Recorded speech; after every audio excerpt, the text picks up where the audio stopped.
Bom, eu vou me escorar aqui para poder fazer esse vídeo, porque eu tô com dor nas costas, porque eu fiz o outro vídeo e fiquei cansada, minhas costas doendo. Não sei se vai ficar muito bom, será? Vai? Tudo que eu li nos últimos 3 meses e meio, então janeiro, fevereiro, março e iniciozinho de abril, porque senão eu vou esquecer do que eu li e eu quero ter essa lembrança do que eu li. Tô vendo aqui para trás para poder ter espaço aqui para colocar as capinhas dos livros. Acho que aqui já fica melhor. Vamos lá para o primeiro de todos, que foi Six of Crowns, uma fantasia sem muito romance, sem hot, então para quem não gosta dessas coisas, já fica aí uma ótima introdução. Esse livro, ele tem 6 pontos de vista diferentes, se eu não me engano. E como foi o primeiro livro que eu li esse ano, já estou um pouco esquecida, mas é uma gangue de jovens, bem jovens, porque eles têm assim 16, 17, 15 anos, num mundo fictício em que eles trabalham, fazem trabalhos ilegais, né? Então, tem ladrões, a maioria deles é ladrão, a maioria deles já cometeu algum tipo de crime desses leves, assim, crimes leves e tênis. Então, eles vivem nesse lugar chamado Catterdan e tem essa capital que é Kerch. E aí o Kais, ou Kas, ou sei lá como é que fala, Kaze, ele monta um grupo, né, com essas outras 5 pessoas, para cometer um roubo muito grande, que é na verdade, é roubar um prisioneiro, né? Eles vão entrar numa prisão para capturar de volta um prisioneiro.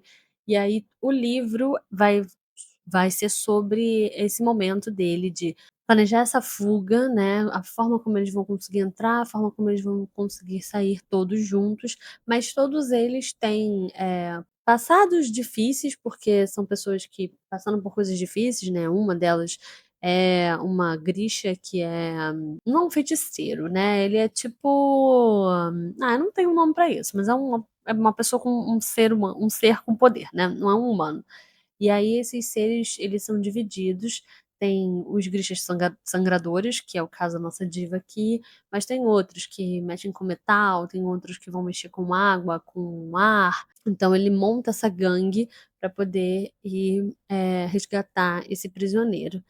E cada um deles, assim, eles têm relações entre si, não necessariamente relações amorosas, mas eles têm ali um histórico entre si que você acompanha por esses pontos de vista diferentes, então você vai vendo pequenas doses, assim, de eh, centelhas de coisas acontecendo, então você não pega a história toda de todo mundo de uma vez, porque toda vida que muda, né, você tá numa visão diferente de outra pessoa.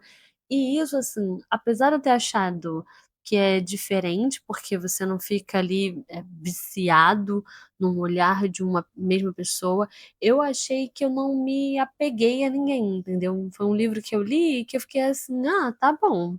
Um monte de gente, eu não consegui me apegar a ninguém, porque toda hora muda o ponto de vista, então eu não consigo gostar muito de alguém, porque eu não tô muito na cabeça desse alguém, e também não consigo gostar desse alguém que esse ponto de vista gosta, entendeu? Porque aí o outro ponto de vista já tem uma outra visão. Então, eu achei, ao mesmo tempo que isso é bom, é ruim, porque diversifica, mas diversifica demais também, um ponto de eu não conseguir, enfim, né, me conectar muito com nenhum dos personagens.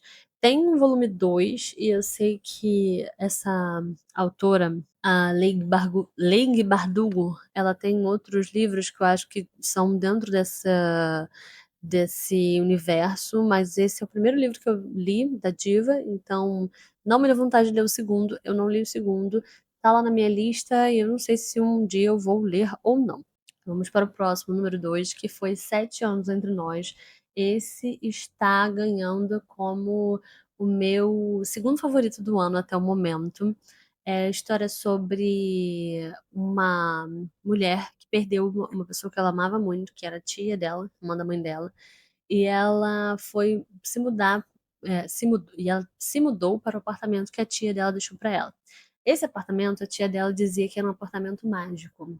Então era um apartamento que podia voltar no tempo, né? Na verdade, volta no tempo ou avança no tempo, dependendo do seu ponto de vista, né? Se você é a pessoa que está conhecendo alguém que veio do futuro, você meio que andou para frente no tempo. E se você é a pessoa que está no futuro e conheceu alguém no passado, você voltou. Então, eu até dei esse livro de aniversário para minha irmã, porque ele é muito bom e ela gosta de coisas com. Ah, e assim, de linhas de tempo e viagem no tempo, coisa e tal. Eu gostei muito desse livro, porque ele é um livro muito.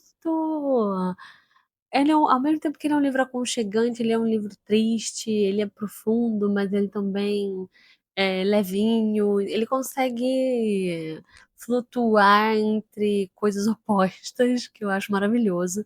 Então, ao mesmo tempo que você tem uma pessoa vivendo um luto muito sério, muito dolorido mesmo, assim, de uma pessoa que ela amava muito, você tem um novo amor acontecendo, você tem piadinhas assim de flertezinhos acontecendo.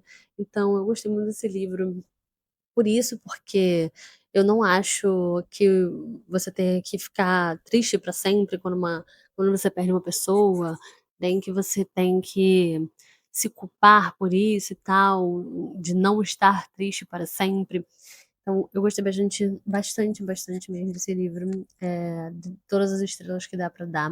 É da Ashley Poston. Eu acho que eu nunca li nada dela, eu acho. Então, ela entra nesse apartamento, ela conhece um cara do passado, e aí esse cara do passado não faz ideia de quem ela é, né? Não faz ideia sobre o apartamento ter viagem no tempo nem nada.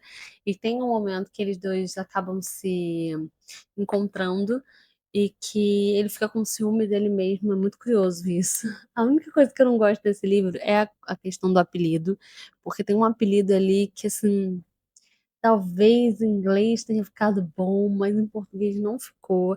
Não, não, não dá para tirar o apelido porque é uma parte muito relevante da história, mas é ruim o apelido, assim, eu não gostei não. Eu tenho um outro livro dela, olha só, The Seven Years Leap. Meu professor de inglês me deu esse livro. Meu Deus, eu preciso ler agora. Socorro! Agora vamos para o terceiro livro, que é um nacional de fantasia, que chama Garras, da Liz Vilas Boas. Vilas Boas.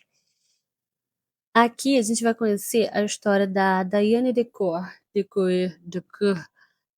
sei lá como é que fala, e do Edgar Lacares. Bom, eu sou muito ruim em ler nomes de personagens que não são fáceis de ler. Aqui a gente tem um Rio de Janeiro ali dos anos 20, sei lá, eu reconheci como 20. Eu não lembro se no livro tem realmente o ano, tá? Mas a Diana, ela é uma feiticeira, assim, uma bruxa, sorcerer. E ela. Só que ela perdeu os poderes dela porque a mãe dela foi criar, tipo, uma maldição pro pai da Diana, né? Pra que ele não morresse e que os filhos dele não pudessem matá-lo. Ele era muito obcecado com poder, então ele quis criar isso para que se alguém tentasse ma- se alguém tentasse matá-lo, um dos filhos morreria. Então, os filhos também não tentariam matá-lo, matar ele. Que vontade de falar matar ele.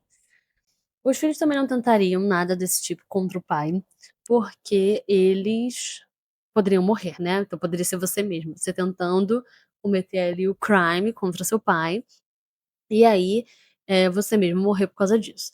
Então, essa parte da maldição e do jeito, e aí já entregando, né, isso, e o jeito como, é, sei lá, não entendi muito direito a forma como ia quebrar essa maldição. Eu acho que essa é a minha maior crítica, assim, a esse livro. Mas, no geral, assim, o livro é muito bom. A Diana e o Edgar, eles têm uma super química. Nossa, eles dois são maravilhosos juntos. Ela encontra com ele no momento que ela tá procurando um marido, ela dá um surto lá e fala assim: "Ah, eu preciso arrumar um marido, porque eu quero quebrar essa maldição aqui, eu quero tomar as coisas do meu pai, pronto, acabou, porque eu sei que ele é um lixo". E aí ela vai, entra num bar de lobisomem, tudo os lobisomens da pior espécie, e aí fala: "Ai, quem aqui que vai ser meu marido?". E pá, mala de dinheiro na mesa. Quem que vai ser o marido dela? Aí eles meio que é pra eles decidirem, mas ela sabe quem é, porque ela lê tarô e tal, e aí ela já sabe com quem é que ela tem que casar. E aí, enfim, no início ele fica meio relutante e tal, de que: "Ai, não, não vou casar com essa mulher", mas ele fica, né, aquela coisa do gamou na minha, você já sabe. E aí, casam-se, e nessa de se casar e fazer o ritual e tal todo do lobisomem, o livro ele se fecha nele mesmo, então eu sei que tem um livro 2 e acho que vai ter um livro 3 também, mas eu entendi que são outras histórias, porque são 3 irmãos lobisomens. Eu acho que as outras histórias são dos outros irmãos. Então eu não li os próximos, mas não foi nem por uma escolha de não foi nem por não gostar, só porque eu sei que vai ser uma outra história do zero, e aí eu não queria entrar numa outra história do zero do mesmo universo, porque esse ano eu tô tentando dar uma diversificada, né? Porque eu fico lendo a mesma coisa do mesmo universo o tempo todo. 4 e 5, que é o Despertar da Chama Eterna e o Brilho da Chama Eterna da Pen Cole, super famosinho lá no TikTok. Jean. Eu vou falar Jean Bellator. Ela vive no mundo dos mortais, dos seres humanos, mas existem também a classe dos descendentes, que são seres com sangue imortal, né? Descendentes de deuses. E aí existem 9 reinos de descendentes.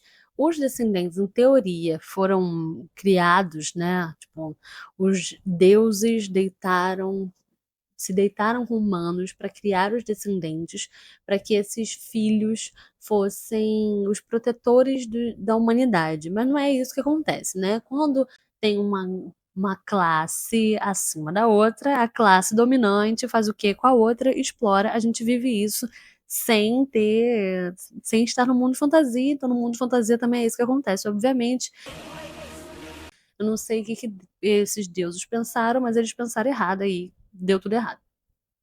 Então, o que acontece? Esses 9 reinos são divididos, e aí cada reino tem o seu respectivo poder. Óbvio que eu não vou lembrar todos, né? Então, tem um que é dos animais, tem outro que é da água, tem outro que é do conhecimento, tem outro que é não sei o quê, enfim. E aí, o que a Jean vive é o da luz e da sombra. E cada um desses reinos também é muito marcado assim por características físicas, principalmente os olhos. Então, o do conhecimento tem o olho rosa, o dos animais, sei lá, vai ter o olho verde, das plantas vai ter o olho, sei lá o quê, amarelo, sei lá, ou o contrário. Dito isto, fica muito evidente quando uma pessoa é mortal, né, ser humana, porque todos os seres humanos têm olhos castanhos, menos a Jean. A Jean não tem olhos castanhos porque ela teve uma doença quando ela era garota, e aí ela perdeu a cor dos olhos e do cabelo. Então ela tem um cabelo cinza, ficou grisalha, coitada, jovem, e o olho é cinza também, não é azul, é cinza. E aí a mãe dessa diva some. Ela acha que a mãe morreu. E ela começa a trabalhar no castelo dos descendentes para substituir a mãe, porque a mãe dela trabalhava para eles. E ela vai lá substituir, porque o rei deixa o irmão da Jane estudar no castelo porque a mãe trabalhava para o rei. E aí ela foi substituir para que o irmão dela continuasse estudando, porque ela queria que o irmão dela terminasse os estudos dele. Então, nesse primeiro livro, é um primeiro livro de muitas descobertas, assim. Eu sinto que o meu livro está caminhando por esse caminho. Tá caminhando para ser assim também. Um livro de muitas perguntas, muito introdução mesmo ali daquele mundo, daquele lugar, o que são as criaturas, o que são os reinos, o que é cada coisa. E eu simplesmente amo isso. Isso é uma coisa que eu gosto muito nos livros no Trono de Vidro, Acotar e tal, porque A Sarah, ela cria um mundo inteiro e ela vai te apresentar aquele mundo inteiro e as regras daquele mundo inteiro e tudo mais daquele mundo inteiro. E aí depois que os personagens, não depois, mas assim, os personagens vão ser desenvolvidos ao longo do caminho, porém existe um mundo forte de fantasia por trás. Eu gosto muito, muito, muito, muito, muito disso. Então, nesse primeiro livro é isso. Você vai conhecer esse mundo e vai descobrir junto com a Jean o que é, quem ela é, o que ela não é, o que ela quer ser, o papel que ela vai exercer é, a partir dessas descobertas dela, quem é a mãe dela, enfim, ela vai descobrir algumas coisas, mas ao descobrir essas coisas, ela vai ter mais uma porção de outras perguntas para fazer. E no livro 2 o que me decepcionou foi isso. Ela não fez a quantidade de perguntas que eu estava esperando que ela fizesse. Porque, gente, assim, seu mundo virou de cabeça para baixo. Você não vai fazer perguntas, minha flor. Você não vai querer dar uma investigada? Procurar uma biblioteca que seja. Minha filha, acorda. E Jane não acordou. Jane continuou, enfim, eu sei que ela tinha uma coisa muito grande também pela frente, né? Mas eu esperava que no segundo livro ela fosse estar um pouco mais, sabe, mais curiosa, mais, sabe, que tudo que ela descobre meio que cai no colo dela. Cai no colo dela, cai no colo dela, cai no colo dela. Não gosto muito disso. Também não gostei muito no segundo, o momento assim de virada, que eu não vou falar para não dar spoiler, mas o momento de virada foi uma coisa de 5 segundos. Então você passa o livro inteiro sem aquilo funcionar, e aí a virada acontece em 5 segundos. 5 segundos. Como assim? Não tem, sabe, uma crescente. Não gosto desse tipo de coisa. Vou ler o terceiro livro? Vou ler o terceiro livro. Tem o terceiro e o quarto ainda pra vir. O primeiro e o segundo. Não tem nada de hot. Tem um romance bem lento, aquela coisa do slow burn, né? Então, bem devagar, mas provavelmente a partir do terceiro deve começar a ter alguma coisa. Aí eu vou até fazer a recapitulação. No Sete Anos Entre Nós tem um hot, mas é pouco, uma coisa leve, tá? Nada assim, oh meu Deus, chocante. No Garras tem também um pouco mais do que nos Sete Anos Entre Nós, mas também não é nada assim, tirem as crianças da sala, é bem ok. Agora o sexto, que foi Divinos Rivais. Esse aqui também é uma duologia da Rebecca Ross, sobre dois jornalistas que estão ali tentando uma mesma vaga de colunista no jornal que eles trabalham. Uma é uma menina com muita dificuldade, muito pobre fodida, na merda, que perdeu o irmão pra guerra. Perdeu não, né? Ela não sabe o que aconteceu com ele. O irmão dela foi servir na guerra e nunca mais voltou. E o outro ela é a Iris e ele é o Roman. Ele é um garoto riquinho que tem tudo, só não tem liberdade, porque ele sente que culpa pela morte da irmã, então de alguma forma ele acha que ele tem que compensar os pais pela morte dessa irmã. E aí eles dois vão ficar ali disputando, bem enemies. Eles dois são jovens, então tem 18, 19 anos. Tem uma guerra acontecendo próxima a eles, uma guerra entre deuses, um deus do submundo e uma outra deusa. E o irmão dela foi servir justamente nessa guerra. Ela descobriu que ela consegue passar cartas para um armário. Depois ela vai descobrir que não é o armário que é mágico, é a máquina de escrever. E aí ela vai se correspondendo com esse estranho. Inicialmente ela só envia as cartas, ela acha que ela tá fogos. São Jorge. Ela acha que ela tá se correspondendo com o irmão, mas na verdade não, ela tá se correspondendo com uma pessoa que ela não sabe quem é. E aí essa pessoa começa a responder e eles começam ali a se ajudar, assim, a sair dos buracos que cada um estão.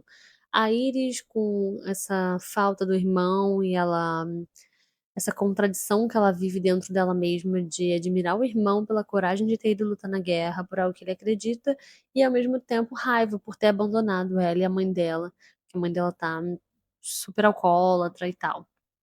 Então, ela vive essas 2 coisas, e existe ali um momento de ruptura, que eu não vou dizer o que que é pra não dar spoiler, mas que faz ela decidir de vez o que que é que ela vai fazer da vida dela, e ela vai atrás disso. Depois que ela vai atrás disso, aí eu acho que fica muito spoiler, mas dá pra imaginar mais ou menos o que é, né. Você tem um enemies, a parte do love.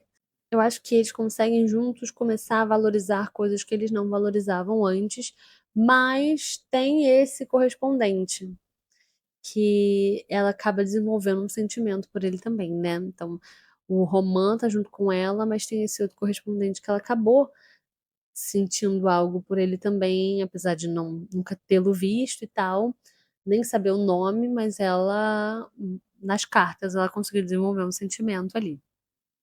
Enquanto isso, a guerra tá acontecendo. Eu só não gostei desse livro porque ele é o oposto do que eu falei do anterior, né, então ele desenvolve pouco a parte da magia e fantasia, e foca mais nessa parte do romance dos personagens, que eu acho que poderia ter acontecido, não sei, assim, por mais que tenha um foco neles 2, não acontece tanta coisa também, entendeu. Então, assim, gosto do livro, sim, não tem hot também, o foco tá no romance e no crescimento da personagem, né, mas eu senti falta das outras coisas, tipo, tem uma guerra entre deuses acontecendo. Por que que ela não tá preocupada com isso? Por que que ela não tá, não sei, enfim, então não curti muito essa parte. O livro é bom sim, e terminou de um jeito que eu queria muito ler o próximo, mas eu acabei deixando mais pra frente, eu falei assim: "Não, calma, eu acho que eu posso estar só emocionada e na verdade eu não gostei tanto assim". Mas o tempo tá passando e eu acho que eu vou acabar lendo o segundo sim. E ele tem uma coisa que não tem a coisa do capítulo, você fica louco pra ler o próximo capítulo? Não tem isso, os capítulos se encerram, então é assim, cheguei em casa, fui dormir, aí encerra o capítulo, entendeu? Isso pra mim é muito estranho, porque aí parece que é pra eu fechar o livro e dormir também. Não é pra eu continuar querendo ler. Crônicas de Júpiter. Esse é um livro BR, da Patrícia Criado, já tinha ouvido a Karine do Kabuki TV falar desse livro 200.000 vezes. Eu já tinha colocado ele na minha lista várias vezes também, mas eu não tinha lido ainda, porque eu sabia que tinha continuação, e a continuação não estava publicada, e eu pensei: "Se eu ficar muito obcecada, e não tiver a segunda, eu vou ficar muito, muito, muito, muito triste". Então li, sabendo que o segundo livro já estava para ser lançado e, assim, que livro bom, que livro maravilhoso. Ele tá em primeiro dos meus, o favorito do ano até data hoje, mas, assim, vai ser difícil desbancar o Divo, porque ele é muito bom. Ele tem exatamente tudo que eu gosto num livro de fantasia. Tem um excelente desenvolvimento de mundo, então é um livro de 1.200 páginas. Então, teve tempo pra diva desenvolver, né. E ela desenvolve muito bem. Então você passa a conhecer ali o mundinho o país de Interion e os outros demais países. Você descobre sobre a parte da fantasia, né, como são os poderes, como os poderes, né, os poderes dos feéricos, como é o poder dos feéricos e como são os poderes dos poderosos, né, como é a parte política também ali, como cada país se divide, como é a relação de cada um, a relação política de cada um, porque alguns países têm relação e outros não, porque eles estão em guerra com um e com o outro não, da onde vêm as tecnologias. Então, assim, é muito bom, são muitas camadas de muitas coisas, muitas, muitas, muitas coisas. Tem personagens muito bons, né, esqueci o nome do pai do Zion, mas eu vou procurar e vou colocar aí. Ele tem um poder de telepatia e tal, mas ele também é super guerreiro e, ai, o cara, assim, ele é simplesmente maravilhoso, tem um passado muito triste, de muito sacrifício e uma culpa, mas ao mesmo tempo ele sabe que ele fez o que ele tinha que fazer. Ele é maravilhoso. A Kylie é uma personagem muito boa também. É uma personagem que você vai ficar com raiva às vezes, que eu gosto disso. Eu gosto quando eu fico com raiva do personagem. E depois também você entende, tipo, cara, mano, é verdade, realmente, não dava pra ter outra reação. Você, de fato, é porque eu estou de fora. Se eu fosse você, eu também ia ter essa reação. Então você tem essa identificação com a personagem, e ela tá passando por uma super, hiper, mega barra. Ela era uma escrava, e ela foi escrava por anos. Drut. Ela era de Drut, mas ela. A nação Drut. Mas ela era descendente também. Aqui também usa esse termo descendente, mas é porque ela era uma mistura, sabe? De duas nações diferentes. E aí esse pessoal de Drut estava caçando os descendentes para escravizar, basicamente. Ou eles matavam, ou eles escravizavam, ou eles faziam alguma coisa de ruim.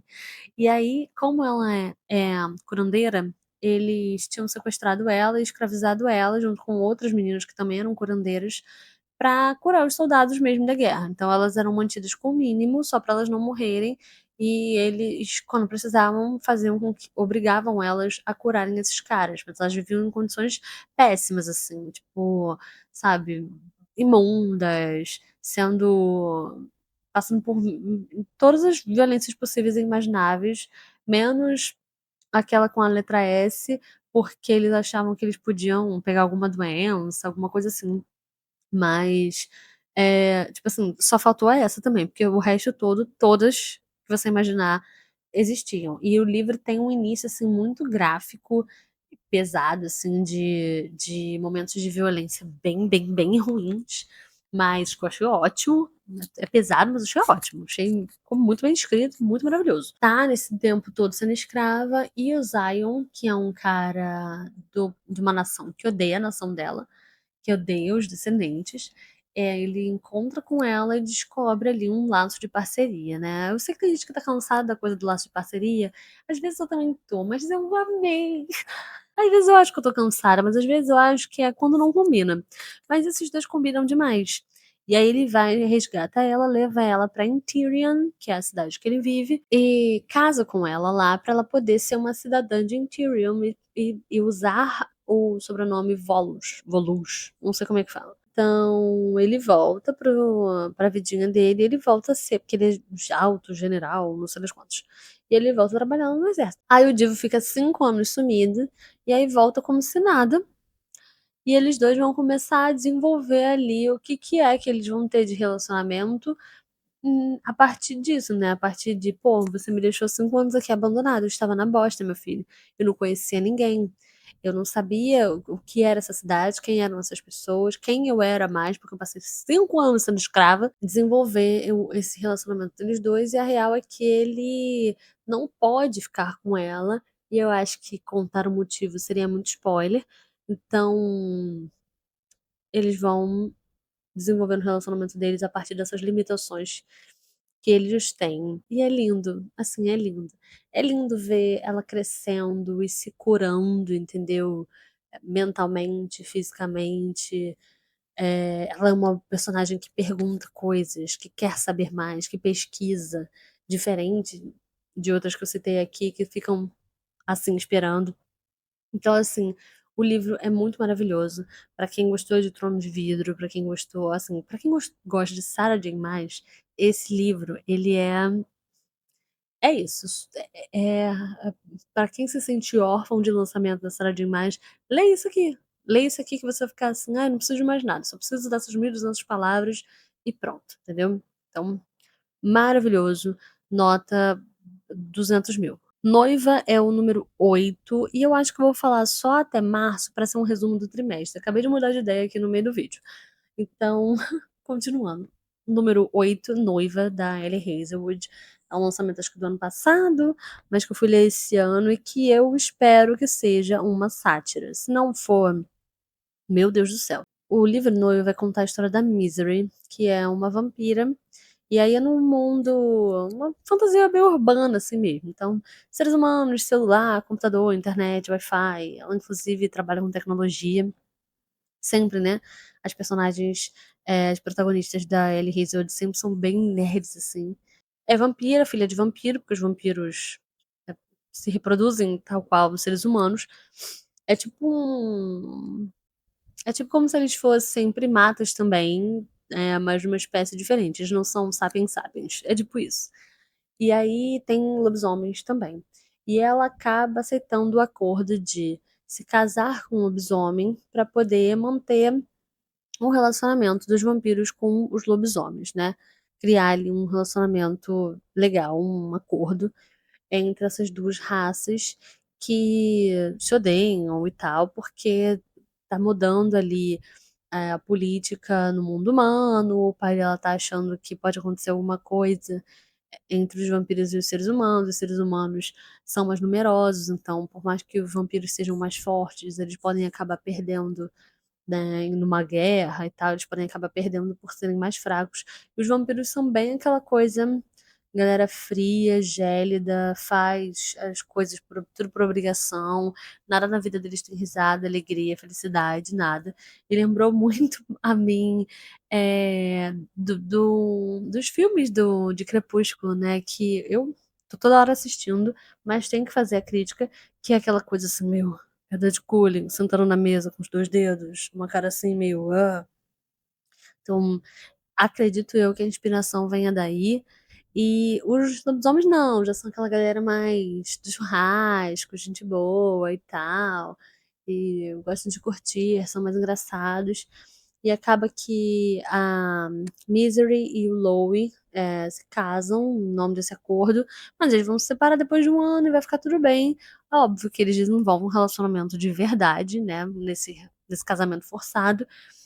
E vão começando a se conhecer e descobrir também mais sobre os planos do próprio pai dela, sobre armações dentro do mundo dos lobisomens, e até assim, as falcatruas no geral assim, do mundo, né, contando com o que os humanos faziam também, né, antigos líderes do lado humano faziam.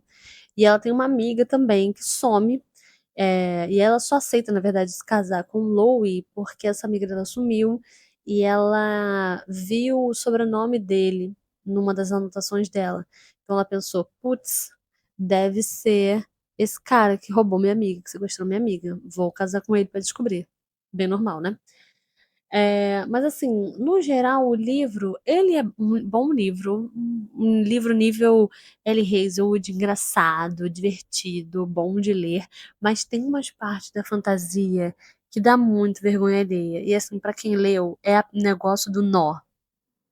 Aquele negócio do nó. Ai, porque o nó, o meu nó. Ai, nossa, não dá. Aquilo ali, sério, meu Deus, isso me constrangeu de uma maneira que eu não sei expor em palavras o quanto eu fiquei com vergonha alheia mesmo de ler aquilo, assim. Eu li e eu ficava, sabe? Não foi uma boa experiência. Então, tirando essa parte, eu acho que o livro é um livro bem escrito, um livro divertido, tal qual tudo que Ellie Hazelwood escreve, né? Coisas divertidas, bem escritas. Mas a parte da fantasia eu senti que ela quis dar uma satirizada nessa coisa de laço de parceria, coisa e tal. Pode ser que ela também esteja de saco cheio da coisa de parceria. Mas enfim, em Crônicas de Júpiter é maravilhoso. O que eu posso fazer? Eu gostei. E aí, acabando aqui o último, que vai ser o número 9, Uma Livraria com um Aroma de Canela. Esse eu achei fraco, assim, já entregando o que eu senti. Vai contar a história da. Como é que é o nome dela? Hazel Kelly. Vai contar a história da Hazel. Ela é uma menina de uma cidade pequena e eu já percebi que. Percebi não, né? Descobri que essa Laurie Gilmore ela tem uma série de livros que são sobre essa cidade, é, Dream Harbor. Esse é o número 2, tem outros. E aí essa é na estação verão. Então a Hazel Kelly é uma menina muito certinha, muito. Ai, tudo dentro do padrãozinho, bem comportadinha, sempre fez o dever de casa, sabe? Uma coisa assim. Ela tá querendo se aventurar porque ela tá em crise, porque ela vai fazer 30 anos daqui 2, 3 meses, e aí ela acha que ela tem que fazer coisas apenas por diversão, sabe? E aí ela vai, sei lá, usar drogas, ficar com um profissional do sexo. Não, ela vai começar a dar uns pega no menino bonito que mora na cidade há pouco tempo. Eu esperava mais. Eu estava pensando assim, coisas mais pesadas e tênues.